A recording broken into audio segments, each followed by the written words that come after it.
Vamos abrir a Bíblia, a palavra de Deus, no Evangelho do Senhor Jesus Cristo, segundo João, capítulo 8, versículo de número 6. 8, 6.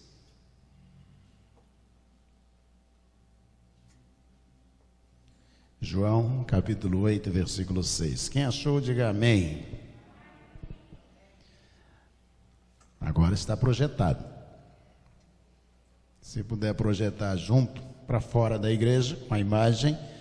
Quem está em casa e não tem Bíblia e nem celular para consultar, vai te agradecer. Diz assim o texto de João, capítulo 8, versículo de número 6. Isto diziam eles, tentando-o, para terem de que o acusar. Mas Jesus, inclinando-se, escrevia na terra com o dedo. Só a igreja, por favor, leia conforme projetado.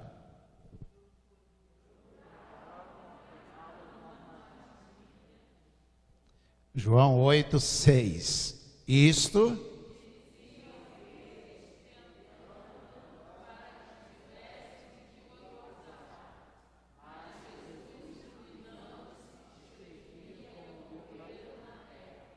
amém?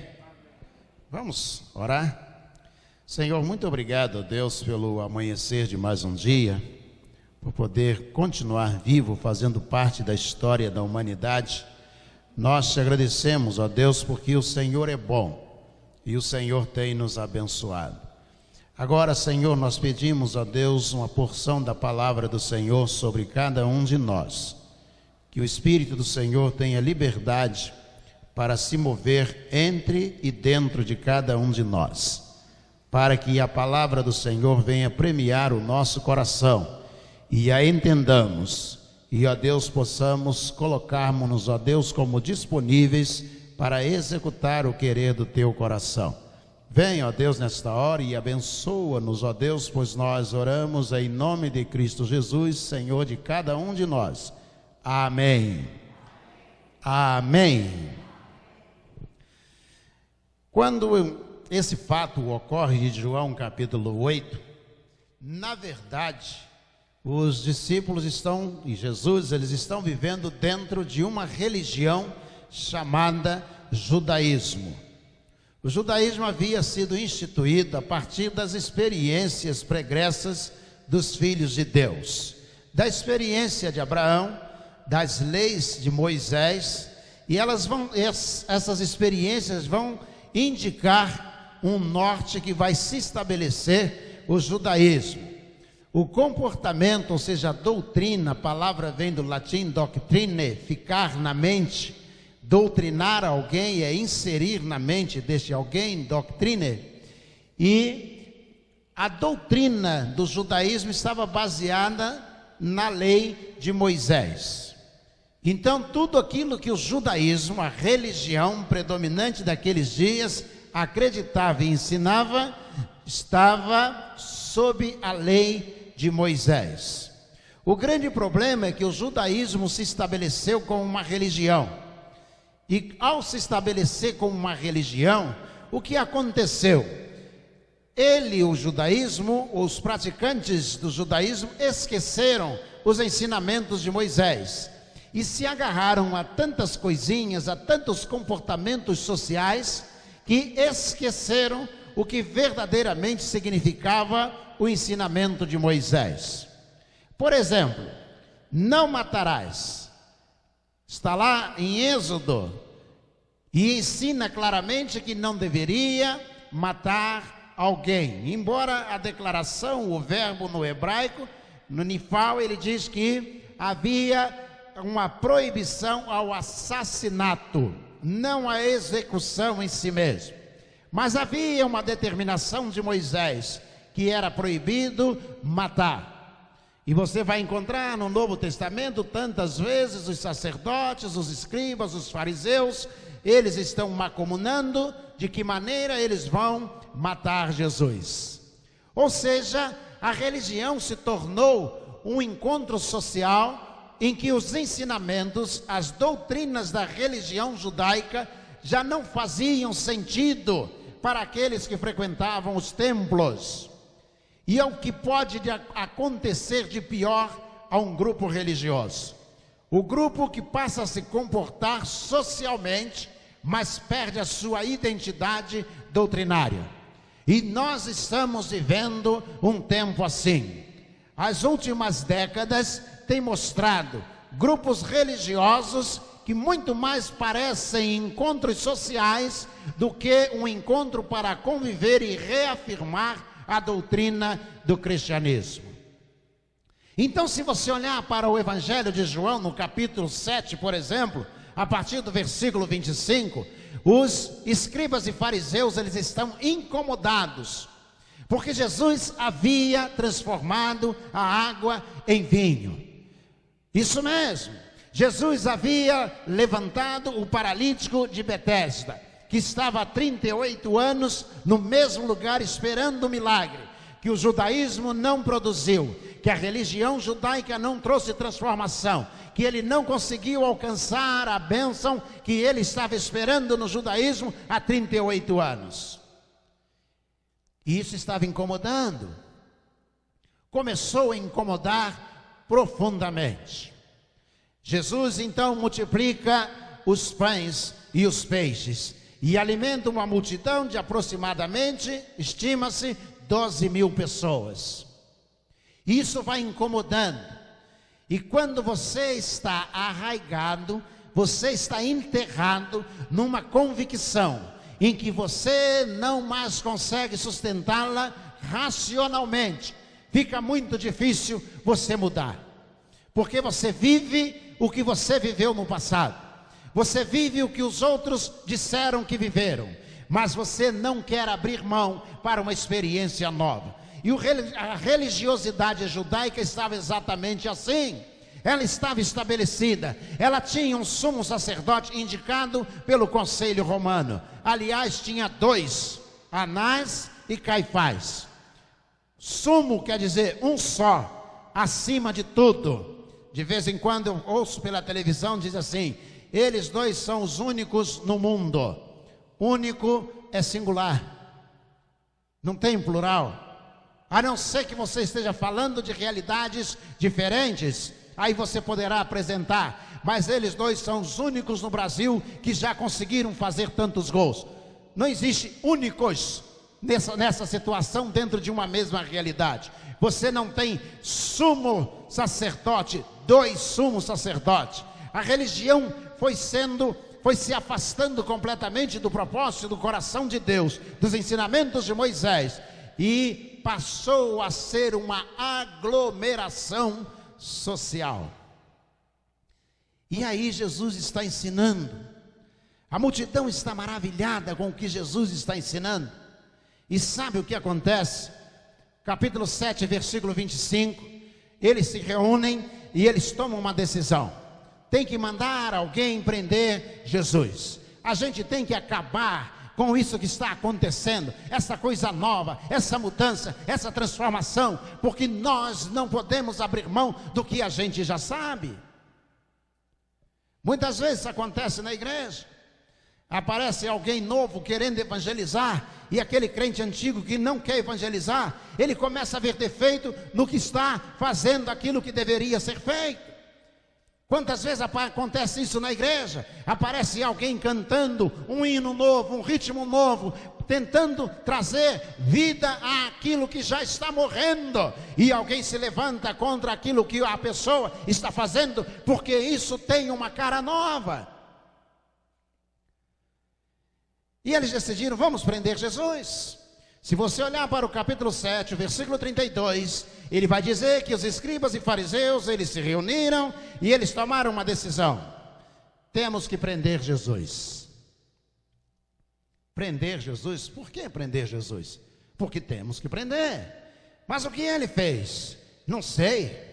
A gente tem que achar um jeito de prender Jesus. No capítulo 25, 7 e 25, eles mandam os soldados irem prender Jesus.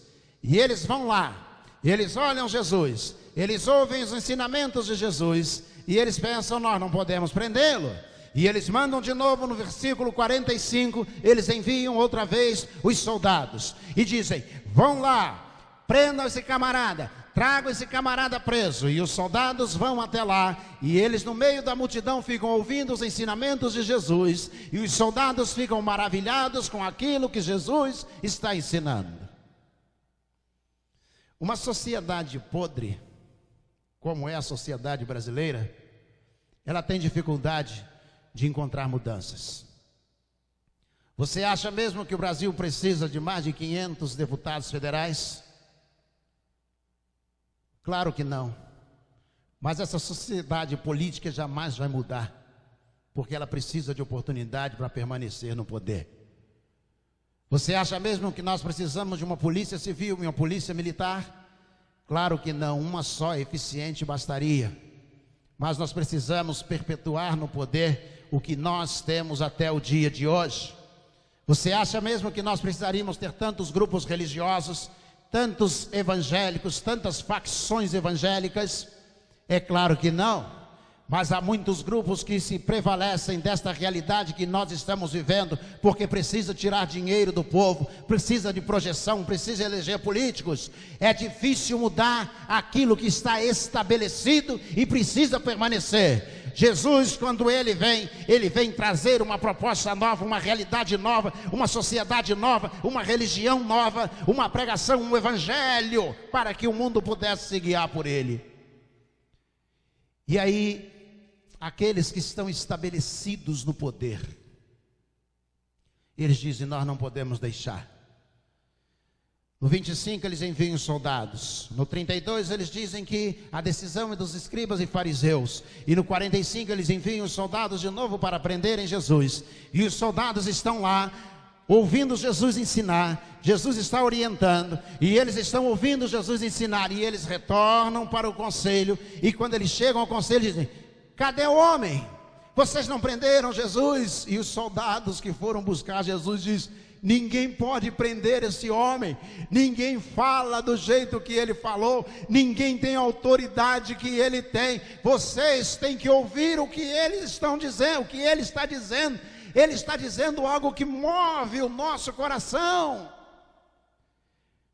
E aí, um do conselho diz assim, ainda no capítulo 7, vocês porventura, vocês se converteram a ele? Algum fariseu também se converteu? Algum escriba também se converteu a ele? E nós não acreditamos. Nós temos que prender esse homem. Foi para isso que vocês foram lá.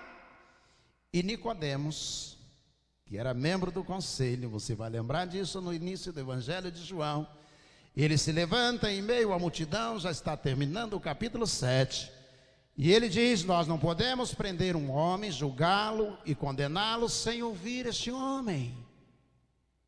E o conselho então diz, você porventura passou para o lado dele?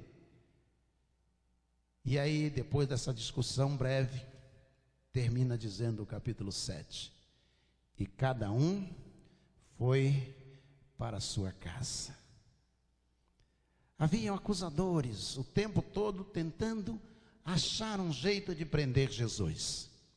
Entretanto, começa o capítulo 8 dizendo, Jesus foi para o Monte das Oliveiras, ou Getsemane. Lá em cima, Jesus subiu para o Monte das Oliveiras, e no dia seguinte, pela manhã, Jesus já estava no templo.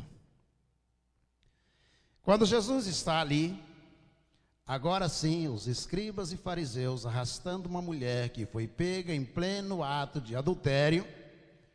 Qual era a lei de Moisés a respeito do adultério? O mandamento dizia, não adulterarás. Porque aquele que fosse pego em ato de adultério deveria ser apedrejado em praça pública. Isso mesmo. A multidão, cada um deveria pegar uma pedra e arremessar contra aquela mulher. Então, eles vêm arrastando uma mulher e eles param diante de Jesus. E então aí está o versículo que nós lemos ainda há pouco, 6, dizendo, e eles fizeram isto porque queriam ter, de alguma maneira, como acusar Jesus.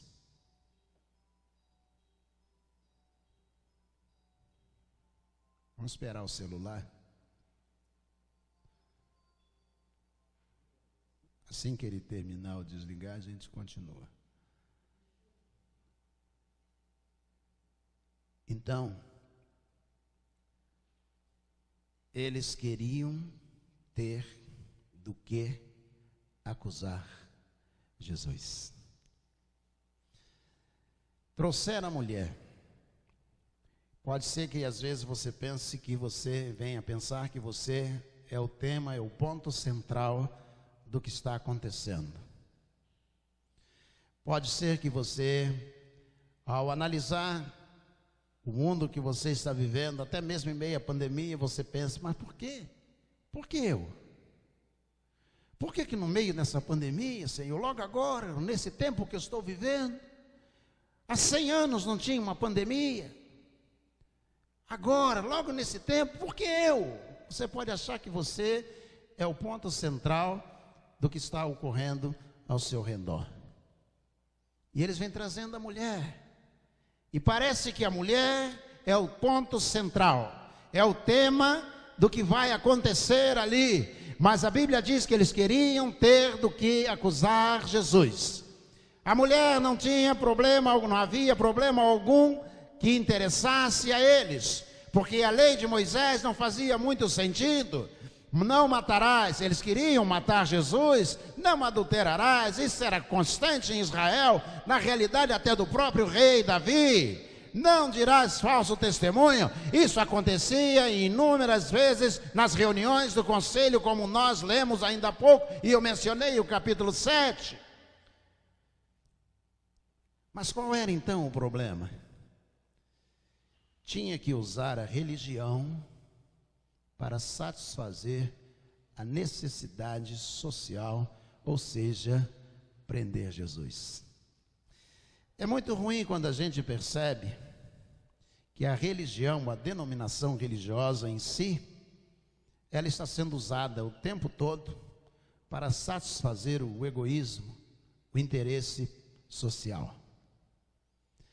É muito ruim perceber, por exemplo, que a religião é usada para eleger políticos, a religião é usada para estabelecer um comportamento social, a religião é usada com fins econômicos ou para produzir. Se tem no Brasil alguém que é totalmente contra os evangélicos, chama-se Rede Globo de televisão, e no entanto você tem uma gravadora da Rede Globo, Som Livre, que grava hinos e vende os hinos ou coloca hoje à disposição para serem comprados na internet. Mas por quê? Porque dá dinheiro. Os evangélicos produzem dinheiro. Os evangélicos trazem lucro para a sociedade. Eles queriam acusar Jesus de alguma maneira. E quando chega ali, eles trazem a mulher e colocam a mulher diante de Jesus. A mulher, eu já disse que não era o alvo central deles. Eles queriam ter do que acusar Jesus. E o que nós vamos fazer? Vamos usar a religião? Pois Jesus, olha só, nós pegamos essa mulher em pleno ato de adultério e Moisés, ou seja, todo o arcabouço de construção do judaísmo, toda a base para a construção da nossa religião, Moisés disse que quando uma mulher é pega em adultério, ela tem que ser apedrejada. Pastor, isso é terrível, há 2000 anos atrás. Não, irmão. Ainda tem muita gente apedrejando outras pessoas dentro dos grupos religiosos. Tem muita gente apedrejando dentro da igreja. Basta que alguém faça alguma coisa que é considerada errada, imediatamente as pessoas, mesmo membros da igreja, pegam pedras e estão dispostas a apedrejá-la imediatamente e jogam sobre ela um caminhão de culpas que a pessoa não tem e interpretam da sua maneira o que está acontecendo com ela, acusando-a de que ela é responsável, culpada por aquilo que está acontecendo. Moisés disse que ela tem que ser apedrejada. ela é culpada. Jesus olha para os acusadores, que não são acusadores da mulher. Eles não são defensores de Moisés, das ideias de Moisés. É muito ruim. Você já imaginou? Uma igreja que se reúne não para acusar, uma igreja que se reúne para poder apontar o dedo e ver o defeito um do outro. Uma igreja que se reúne e não sabe defender o seu corpo doutrinário. O que é que nós cremos a respeito de Jesus Cristo? O que é que nós cremos a respeito do Espírito Santo de Deus?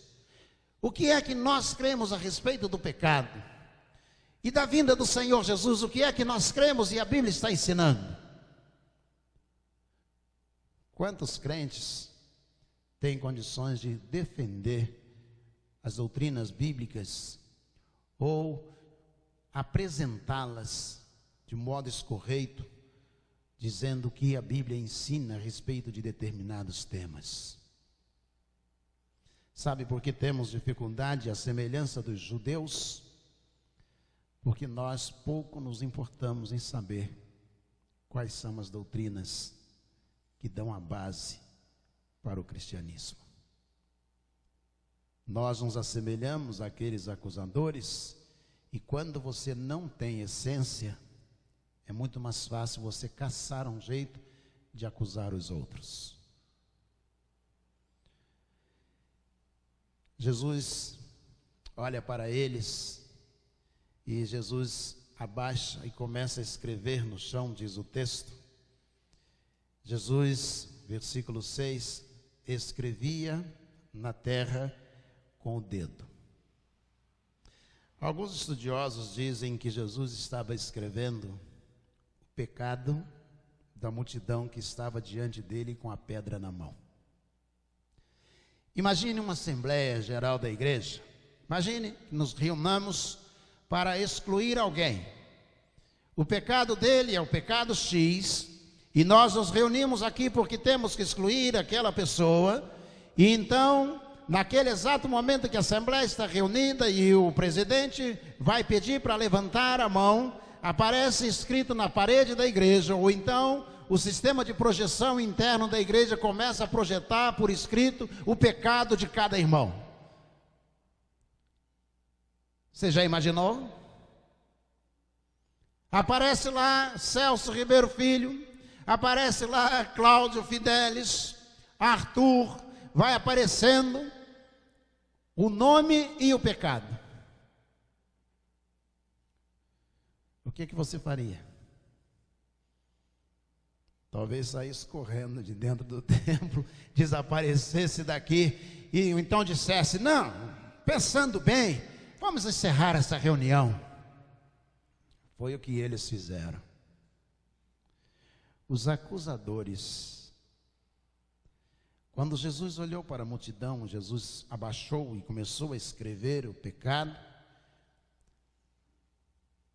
E aí, provavelmente, um olhou para o outro e Jesus disse: e nós não vamos? Versículo 7, como insistissem na pergunta, estavam insistindo: Senhor, e a gente faz o que então? Jesus se levantou e lhes disse: aquele que dentre vós não tiver pecado, seja o primeiro a tirar pedra contra esta mulher. Sabe qual é a coisa mais bonita do cristianismo? Mais linda que existe no cristianismo?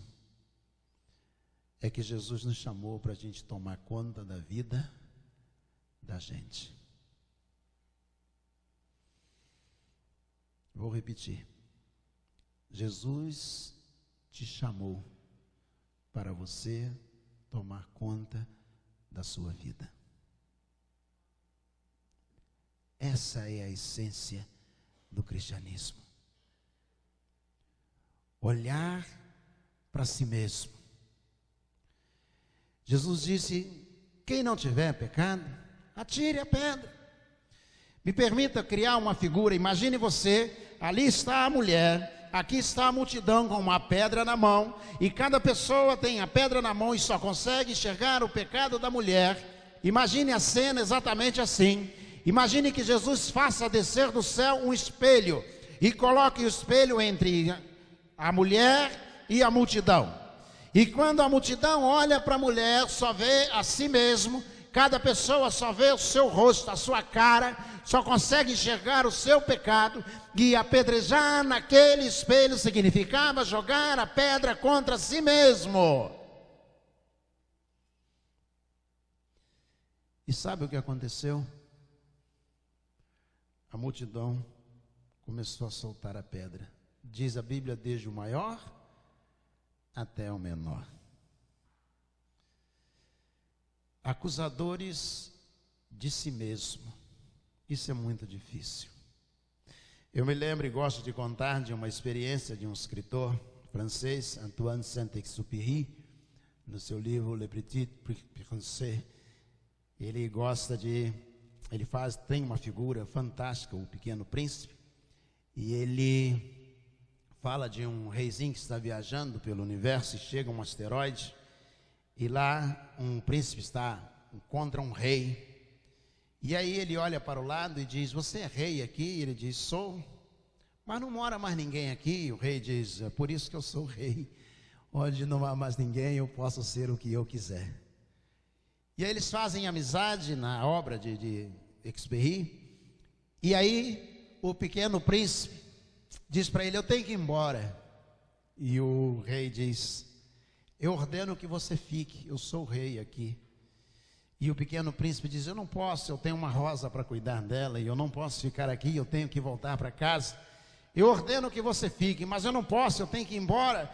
E ao rei diz: eu te constituo juiz para você ficar aqui.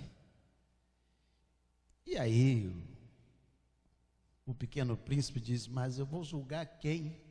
Só existe Vossa Majestade aqui, eu não tenho ninguém mais, não há mais ninguém aqui para eu julgar, eu tenho que ir embora. E aí, num golpe de última esperança, o reizinho diz ao Pequeno Príncipe: eu te constituo juiz sobre você mesmo. E o Pequeno Príncipe diz: ó rei, julgar os outros é uma tarefa fácil, mas ser juiz sobre mim mesmo é uma tarefa tão difícil que eu não sei se devo aceitá-la. Julgar os outros, irmãos, é muito fácil. O que Deus nos chamou, o cristianismo, é para que nós sejamos juízes sobre nós mesmos. O judaísmo não entendeu isto. Achava que as leis eram para julgar as outras pessoas o tempo todo e ninguém precisava julgar a si mesmo. Não é verdade. Se você olhar no prólogo de Isaías, do capítulo de Isaías, logo no início do livro, você vai perceber uma coisa interessante. O profeta diz assim: a quem cantarei? De quem falarei eu? Diz o profeta. Já sei, cantarei de um homem que tinha uma terra e ele tinha um lagar, e ele plantou uvas, semeou maravilhosas sementes de uvas maravilhosas e esperava que elas pudessem nascer. De quem cantarei eu? Diz Isaías. E aconteceu que naquela terra em que ele semeou coisa boa, só nasceu erva daninha. Dizei agora, ó Israel, o que deve ser feito com esta terra. E aí as pessoas começaram a dar opinião, diz Isaías. Deve ser devastada. O outro diz: tem que arrancar essa erva daninha, tem que lançar fora para ser queimada. E o profeta Isaías diz: direi eu que sois vós a terra boa, e que sobre vós a vida foi lançada a semente do céu. Esperava Deus que nascessem frutos maravilhosos, mas em vós só nasceu erva daninha. Que deve fazer o Senhor agora, ó moradores de Israel? E diz na canção de Isaías: então responderam: que seja dada mais uma oportunidade a essa terra. Julgar os outros é muito fácil. A gente arranca, queima, joga fora para ser queimado. Mas quando se trata da gente, prontamente a gente diz o quê? Deus, me dá mais uma chance. Só mais uma chance. Vós sois juízes sobre vós mesmos. Curvem a vossa cabeça. Fechem os vossos olhos.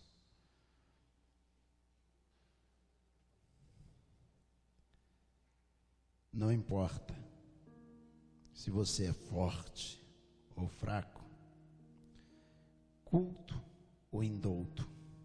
Não importa se você mora longe ou se mora perto, se você é rico, se você é pobre.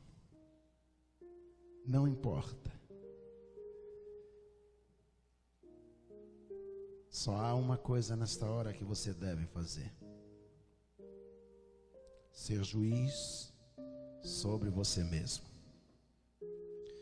Não julgueis, para que não sejais julgados, porque com a mesma medida que medirdes, vos hão de medir a vós. Se cada pessoa olhasse para si mesmo e começasse a consertar a própria vida, aconteceria o que disse o poeta: se cada pessoa varresse a calçada em frente à sua casa, o mundo inteiro ficaria limpo. Seja juiz sobre você mesmo. Você é marido? Julgue o seu comportamento como esposo e seja melhor. Você é filho? Julgue o seu comportamento como filho e seja melhor. Melhore. Você é esposa? Julgue o seu comportamento como esposa e seja melhor. Não se esconda atrás de um grupo social denominado religião, abandonando as doutrinas do cristianismo, mas seja um cristão genuíno, verdadeiro. Julgue a você mesmo. Seja juiz sobre você mesmo. Senhor nosso Deus, nosso Pai, nesta manhã nós te agradecemos, ó Deus, porque estamos convocados para julgar o nosso comportamento, a nossa voz, a nossa palavra, os nossos pensamentos. Ó Deus, tem misericórdia de cada um de nós e ajuda-nos, ó Deus, para que vivamos segundo o querer do teu coração. Que estejamos, ó Deus, à semelhança do apóstolo Paulo, impregnados pelo ensinamento de Jesus, que sejamos cheios do Espírito Santo do Senhor e possamos viver segundo o querer do teu coração. Que, ó Deus, não façamos parte do grupo dos acusadores, mas, ó Deus, possamos, à semelhança do que nos ensinou o próprio Senhor Jesus, bem-aventurados os pacificadores, que façamos parte deste grupo, dos semeadores, não de contenda, mas de paz, de amor, de alegria, de crescimento, de esperança. Faz, ó Deus, com que sejamos assim. É a nossa oração, em nome de Jesus, o nosso Senhor. Amém. Amém.